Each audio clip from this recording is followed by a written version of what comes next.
विकास भी हमारे सहयोगी है, उनका रुख कर लेते हैं। विकास, कॉमर्स कॉलेज में आप मौजूद है, काउंटिंग लगातार जारी है फिलहाल, सबसे पहले तो अपडेट चाहेंगे। श्वेता, देखिए कॉमर्स कॉलेज में जयपुर ग्रामीण की मतगणना का काम चल रहा है इस वक्त।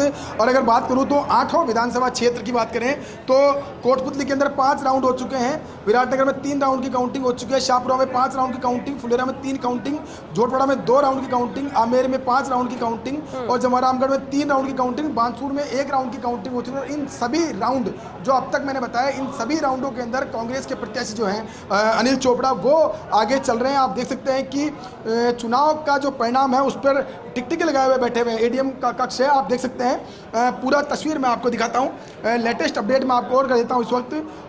अभी इस वक्त जयपुर ग्रामीण की तस्वीर 22,845 वोटों से कांग्रेस के प्रत्याशी अनिल चोपड़ा जो है वो आगे चल रहे हैं। अनिल चोपड़ा जी हमारे साथ मौजूद हैं, उनसे बात करने का प्रयास करते हैं। जब आए थे तब भी इन्होंने दावा किया था कि ये सीट मैं निकाल के रहूँगा। अनिल जी, क्या रिपोर्ट लग रहा है आपको, अभी तक की जो काउंटिंग हुई है और जो रिजल्ट आ रहे हैं अब तक के? 2 लाख की काउंटिंग हो चुकी है। तो शुरुआती रुझान आए हैं और जैसे जैसे मतगणना आगे बढ़ेगी निश्चित रूप से एक अच्छा परिणाम भी आएगा कांग्रेस पार्टी के पक्ष में। और जनता जनार्दन जो आशीर्वाद दिया है, मैं निश्चित रूप से सबका धन्यवाद भी करता हूँ। तक के जो रुझान मिल रहे हैं उससे कितने उत्साहित हैं? देखिए, अभी तो बहुत कम वोटों की गिनती हुई है, लेकिन कांग्रेस पार्टी उसमें लीड कर रही है, ये हम सबके लिए अच्छी बात है और निश्चित रूप से अच्छा परिणाम कांग्रेस पार्टी के पक्ष में। 8 विधानसभा क्षेत्र की बात करते हैं तो टोटल राउंड हो चुके हैं, अलग अलग विधानसभा में अलग अलग, सभी राउंडों में आपको लीड मिल रही है। जी, ये एक अच्छी बात है, सभी लोगों का प्यार और आशीर्वाद कांग्रेस पार्टी को मिल रहा है, लेकिन ये चुनाव कांग्रेस पार्टी जीते ये हम सबके लिए महत्वपूर्ण है। आश्वस्त अपनी जीत को लेकर? निश्चित रूप से मैं पूरा आश्वस्त हूँ, लोगों ने मुझे पूरा आशीर्वाद दिया, जयपुर ग्रामीण के देवतुल्य जनता ने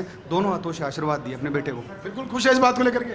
जी जी सर, बहुत बहुत। देखिए अनिल चोपड़ा जो है पूरे आश्वस्त अपनी जीत को लेकर के, और जैसा उन्होंने सुबह भी फर्स्ट इंडिया से खास बातचीत में कहा था कि वो अपनी जीत को लेकर के पूरी तरह से आश्वस्त है और ये सीट वो निकाल के रहेंगे।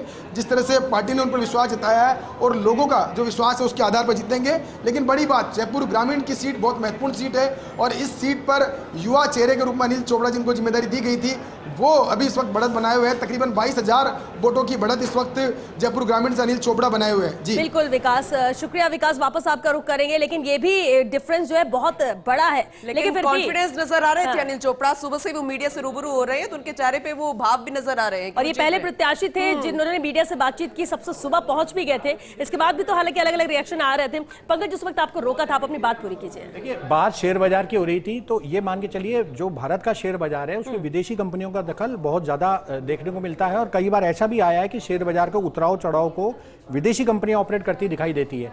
जो ये चुनाव हुआ, पूरे 3 महीने से जो विदेशी मीडिया है उसमें इस चुनाव को लेकर चर्चा थी।